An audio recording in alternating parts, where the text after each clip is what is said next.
Journal entry का chapter हमारा ख़त्म हो चुका है। अब हम जो नया चैप्टर स्टार्ट कर रहे हैं उसका नाम है कैश बुक। तो कैश बुक क्या होती है, कैसे बनाई जाती है, इसके बारे में थोड़ा हम डिटेल में बताते हैं को अनसॉल्व सम स्टार्ट करने से पहले। तो जैसे जैसे बिजनेस, कोई भी बिजनेस लार्ज होता जाता है, बड़ा होता जाता है, तो उसकी नंबर ऑफ ट्रांजैक्शंस बढ़ती चली जाती हैं। तो ये पॉसिबल नहीं हो पाता है कि सारी ट्रांजैक्शंस को जर्नल एंट्री में रिकॉर्ड किया जाए। नंबर ऑफ ट्रांजैक्शंस बहुत ज़्यादा हो जाती हैं, फिर उन्हें लेजर पोस्ट करनी पड़ती है। तो हम जर्नल को ही, जो जर्नल की बुक्स होती है, उसको ट्रांजैक्शंस के हिसाब से 6 कैटेगरी में डिवाइड कर दिया जाता है, 6 कैटेगरीज में। कि जो कैश की ट्रांजैक्शंस होती हैं, जर्नल एंट्री में कितनी टाइप की ट्रांजैक्शंस पढ़ी थी हमने, कैश की ट्रांजैक्शंस, बैंक की ट्रांजैक्शंस, परचेज की। परचेज में 2 type, cash purchase, credit purchase. Sales में cash sales, credit sales, purchase return. इसके अलावा सेल्स रिटर्न की ट्रांजैक्शंस होती हैं। और बिजनेस में और क्या ट्रांजैक्शंस होती हैं, एक्सपेंसेस की ट्रांजैक्शंस होती हैं। इसके अलावा इनकम्स की ट्रांजैक्शंस होती हैं, कमीशन रिसीव, रेंट रिसीव। इसके अलावा जो फिक्स असेट्स परचेज करने की ट्रांजैक्शंस होती हैं। तो ये सारी ट्रांजैक्शंस को हम 6 कैटेगरी में डिवाइड कर लेते हैं। Number first, cash and banking transactions. Cash and banking transactions. जो भी ट्रांजैक्शन में कैश या बैंक इन्वॉल्व होता है वो इस कैटेगरी में आती हैं, कैश और बैंकिंग ट्रांजैक्शन। चाहे वो परचेज की हो, सेल्स की हो, एक्सपेंसेस की हो, इनकम की हो, फिक्स असेट्स परचेज की हो। तो कैश एंड बैंक जिस भी ट्रांजैक्शन में इन्वॉल्व होगा वो कहलाती है cash and banking transaction.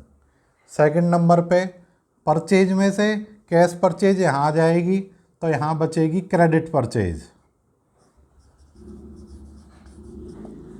Credit purchase की ट्रांजैक्शंस। सेल्स, कैश सेल्स की ट्रांजैक्शंस यहाँ कवर्ड हो जाएंगी, तो यहाँ थर्ड कैटेगरी बचेगी क्रेडिट सेल्स। जो सेल्स उधार की है वो वाली ट्रांजैक्शंस।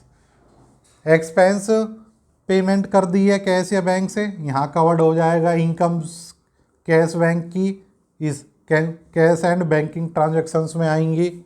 इसके अलावा और कौन सी ट्रांजैक्शंस बची, credit purchase return. Credit purchase return, credit sales return. Other transactions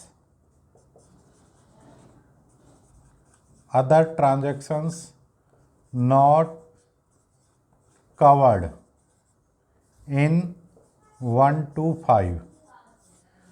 तो जो ये 1 2 3 4 5 यहाँ तक कवर्ड नहीं होती है ट्रांजैक्शंस, वो अदर ट्रांजैक्शंस में आएंगी। अब इनके लिए सब्सिडरी बुक्स बनाई जाती हैं, सबके लिए एक स्पेशल बुक खोल दी जाती है डेली वेजिस के आधार पर। डेली उसमें रिकॉर्ड की जाती है, शाम को क्लोज की जाती हैं, बैलेंस निकाल दिया जाता है। तो जो कैश एंड बैंकिंग ट्रांजैक्शंस होती हैं इन्हें कहाँ रिकॉर्ड किया जाता है, उस बुक को बोलते हैं कैश बुक। जो इस चैप्टर में पढ़ेंगे हम, कैश बुक।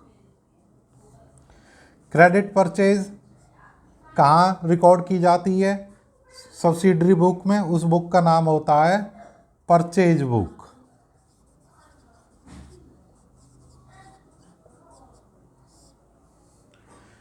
क्रेडिट सेल्स के लिए जो बुक बनाई जाती है, sales book. Credit purchase return के लिए जो उधार की परचेज है वो रिटर्न हो जाती है। तो परचेज रिटर्न में माल इन होता आउट, तो उसको बोलते हैं हम returns outwards book. Cell return क्या होती है, हमने माल बेचा, कस्टमर ने वापस लौटा दिया, इन होता है बिजनेस के अंदर, तो इस बुक का नाम हो जाता है रिटर्न्स इनवर्ड्स बुक। इन 5 बुक के अलावा जो ट्रांजैक्शन इन 5 में कवर्ड नहीं होती है, उसके लिए बैलेंस के लिए जर्नल प्रॉपर बुक, जर्नल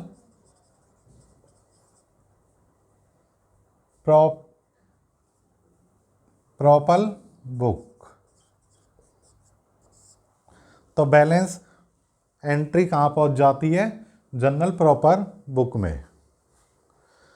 तो ये सारी बुक्स नेक्स्ट चैप्टर में कवर्ड होंगी।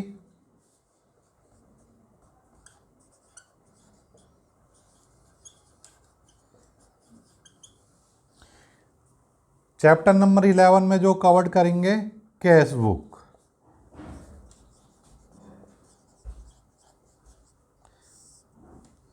तो कैश बुक कितने टाइप्स की होती है वो हम तो इस चैप्टर में डिटेल में पढ़ेंगे हम types of cash book, types of cash book.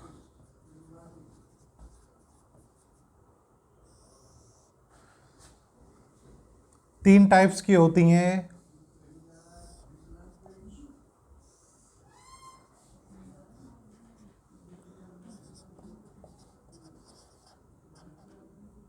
Single column या फिर one column cash book.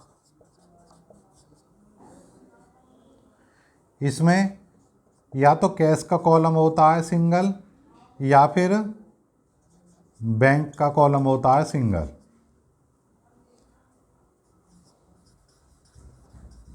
Double column cash book.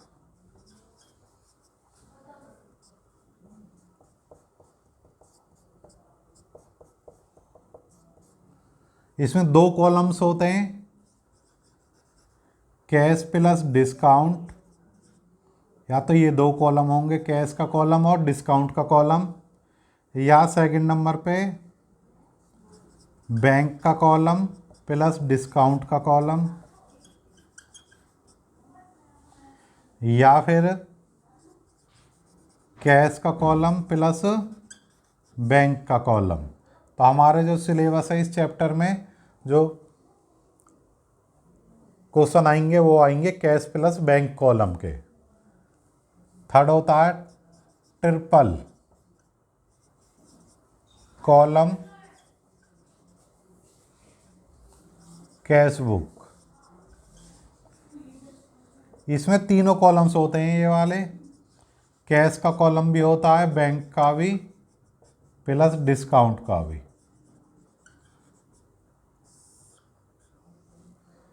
ये वाली कैश बुक थ्योरी के लिए, प्रैक्टिकल क्वेश्चंस में कवर्ड नहीं होंगे। एक हमारी जो चैप्टर में कवर्ड होगी PT cash book. PT cash book क्या होती है, स्मॉल एक्सपेंसेस के लिए, स्मॉल एक्सपेंस को मेंटेन करने के लिए जो कैश बुक बनाई जाती है वो पीटी कैश बुक होगी, ये चैप्टर में कवर्ड होगी। तो अब अनसॉल्व सम के साथ साथ ये सिंगल कॉलम कैश बुक क्या होती है, डबल कॉलम क्या होती है, केवल डबल कॉलम में एक कॉलम एक्स्ट्रा होता है, तो इसका फॉर्मेट क्या होता है सिंगल कॉलम कैश बुक का, वो हम बताते हैं।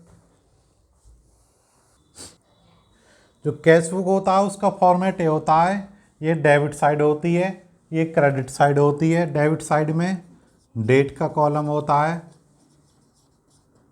पार्टिकुलर्स का कॉलम होता है, वाउचर नंबर क्या होता है कि जो ट्रांजैक्शन का बेस है, परचेज के लिए परचेज का बिल है, सेल की एंट्री करनी है तो हमारा जो सेल इनवॉइस है वो बेसिस है, कोई एक्सपेंस है, टैक्सी का बिल है, तो जिनके बेस पर जनरल एंट्री बनाई जाती है उसका जो बिल नंबर होता है, इनवॉइस नंबर होता है, या उसकी जो सपोर्ट होती है, सपोर्टिंग डॉक्यूमेंट पे जो नंबर होता है वो वाउचर्स नंबर के कॉलम में आता है। लिखना नहीं है, केवल यहाँ लिखा होता है फॉर्मेट में voucher number. LF ledger folio number की बाद में जो एंट्री की पोस्टिंग की जाएगी लेजर में किस पेज पे की गई है, लेजर फोलियो होता है, जैसे जनरल एंट्री में था, ये भी फिल नहीं करना। यहाँ अमाउंट होता है कौन सा, डेबिट अमाउंट। ये साइड क्रेडिट की होती है, डेट,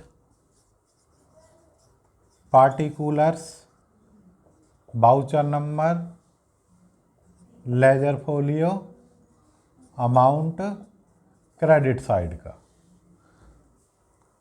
तो इधर जो कैश अकाउंट है ये कौन से अकाउंट्स की कैटेगरी में आता है, रियल अकाउंट्स। रियल अकाउंट्स पे जनरल एंट्री का क्या रूल्स फॉलो होते थे, debit what comes in, credit what goes out. तो डेबिट में जब भी कैश कम्स होगा, कैश कम्स इन बिजनेस में आएगा, डेबिट साइड में आ जाएगा। कैश गोज आउट,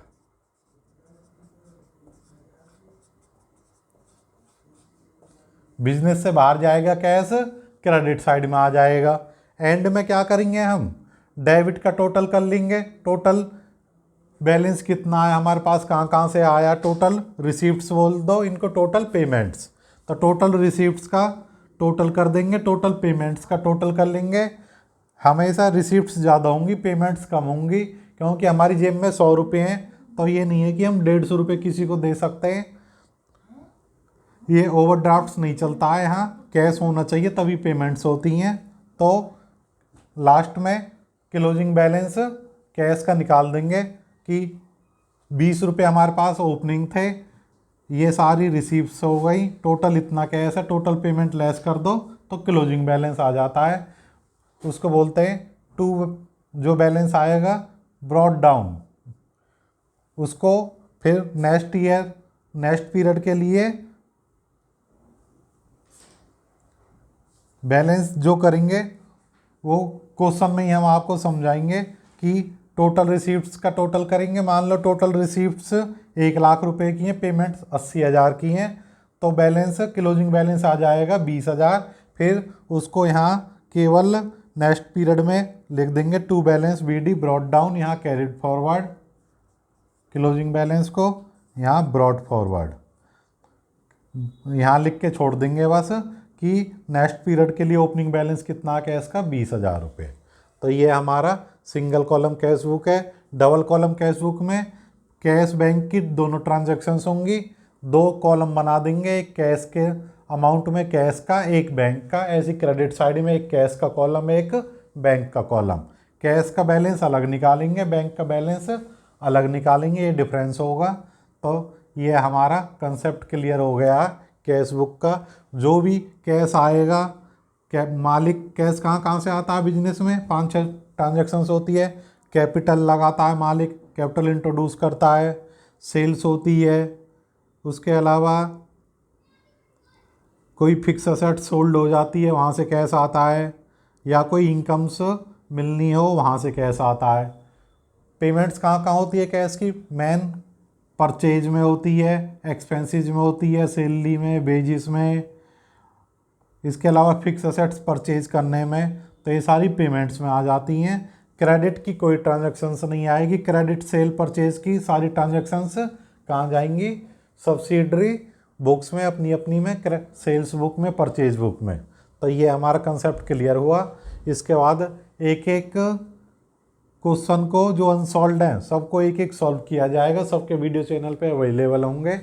धन्यवाद। ये हमारा कंसेप्ट समझ में आया, वीडियो को लाइक करें, फ्रेंड्स में शेयर करें। चैनल को ज़्यादा से ज़्यादा सब्सक्राइब करें।